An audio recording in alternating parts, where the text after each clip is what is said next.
The Centennial Valley is different than other places in the West. Here we have private livestock producers, government agencies, and nonprofits. And it's a valley where people who care about recreation and wildlife are advocates for the area, and all of us together have a lot of similar values, like preventing development in the valley, housing development, and taking care of the land. We have a combination of people who have a common interest in trying to maintain a livelihood, which is ranching in this area, in harmony with wildlife and environmental conditions. Three main influences on sage-grouse populations are weather events, predation, and habitat quality. Their nests could be affected by deep snowfall or sudden snowfall events. A severe drought year can result in zero brood success. We have over a 3,000 foot elevational gradient. Lower elevations dry earlier in the summer than higher elevations, which stay greener later into the summer. Coyotes and ravens are the top two predators that prey on both adults and nests, as well as chicks. And then human activity. For example, cattle grazing. Cattle consume herbaceous material that sage-grouse rely on for nest concealment. Cattle remove that or reduce the amount of cover.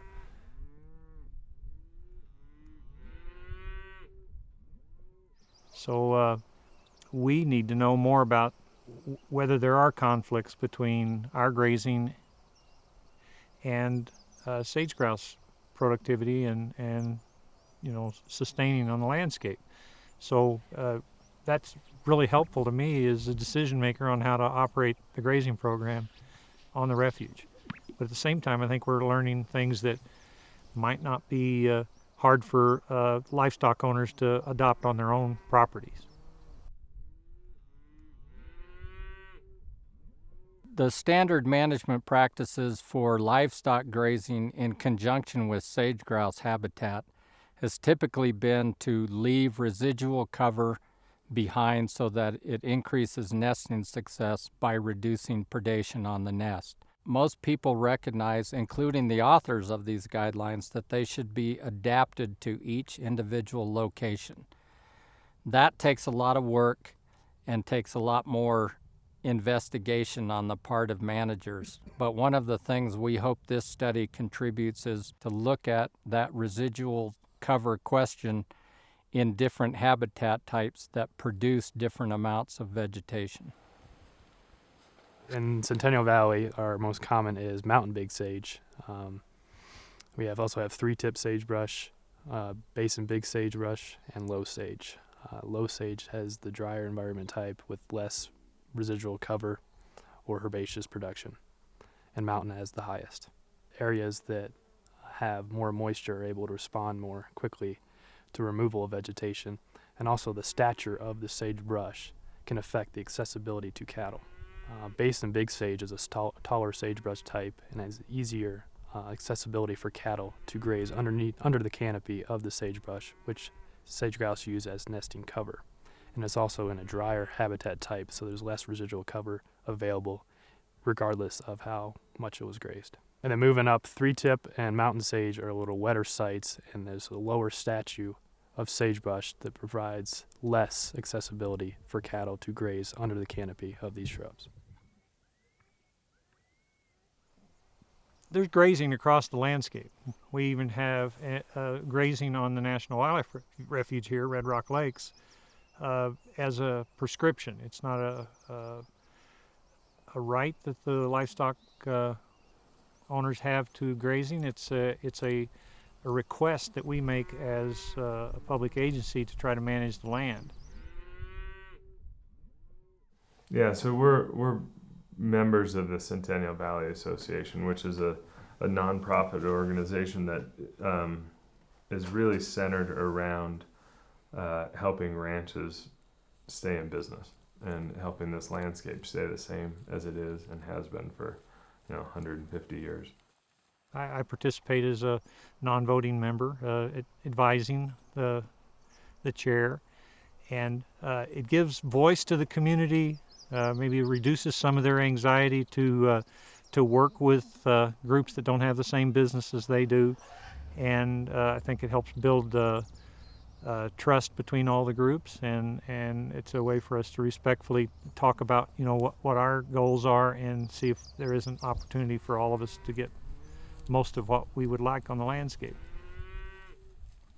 We started talking with our neighbors, with the Martinells and with the Nature Conservancy and with the Refuge, mainly focused around a waterline project that needed to be fixed, and we all had some vested interest in seeing that come to fruition, and so that's how the whole partnership and the collaboration started.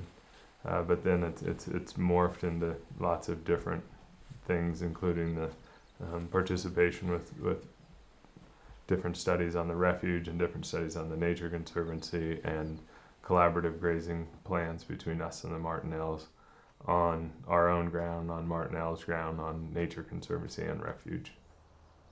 The partnership was probably the big thing. It allowed us as private landowners to vary our grazing plan and give us other options for pasture that we wouldn't have had before without partnership with the bird refuge and other ranches. I think most of the groups in the valley are getting along. Maybe not all the individuals within the livestock industry are on board.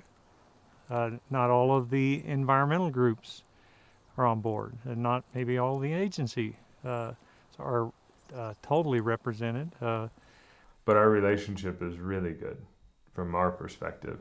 And it comes down to really personal relationships of trust.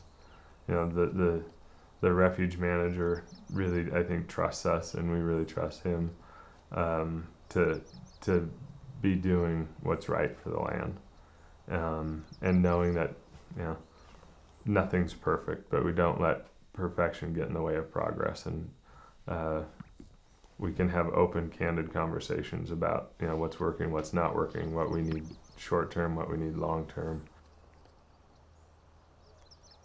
One of the main goals of the Sustainable Agricultural Research and Education Program is trying to move agriculture in a direction that is more sustainable. So we have a very good opportunity here in the Centennial Valley to conduct a study to look at how can ranchers remain profitable in this environment through livestock grazing in a manner that's compatible with the conservation of sage-grouse. Therefore, the objectives of our study are to examine the effects of livestock grazing on sage-grouse survival in the Centennial Valley. In order to determine where these birds are going, the types of habitats they're using, we went to their leks in months of March and April and used night lighting techniques to capture and tag these birds. So we would drive up to the bird with someone shining the spotlight, a netter running behind in the darkness, jumps out of the darkness, throws a net over the bird. We then, bird in hand, we age the bird as either after hatch year or after second year based on wing characteristics.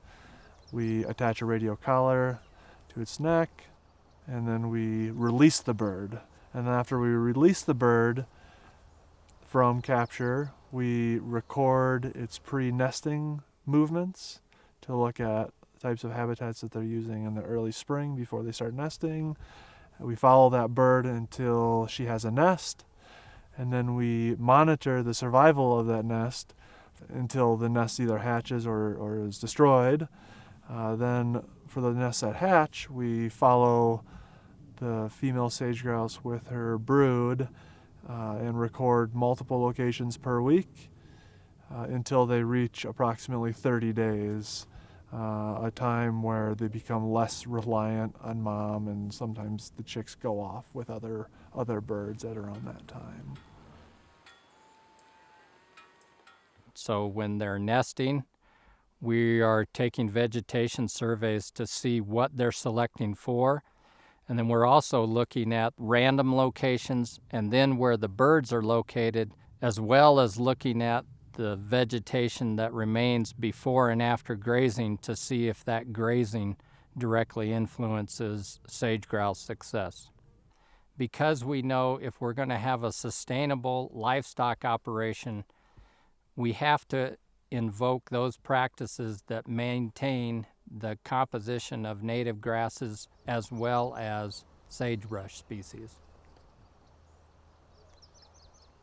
Yeah, we have to remind ourselves a lot when we're thinking the Nature Conservancy and the refuge ground, because their objectives aren't totally different than ours, but they're also not in the business of putting weight on cattle like we are. They're in the business of raising wildlife habitat, and so it's not mutually exclusive, but it is different. We've developed really good relationships, mutually beneficial relationships with the refuge and with the Nature Conservancy, and frankly, those leases are very critical to the success of our ranch. We need to be able to operate on those lands, and so of course we want to be able to achieve their objectives too. So I think it's just a good learning opportunity for everybody.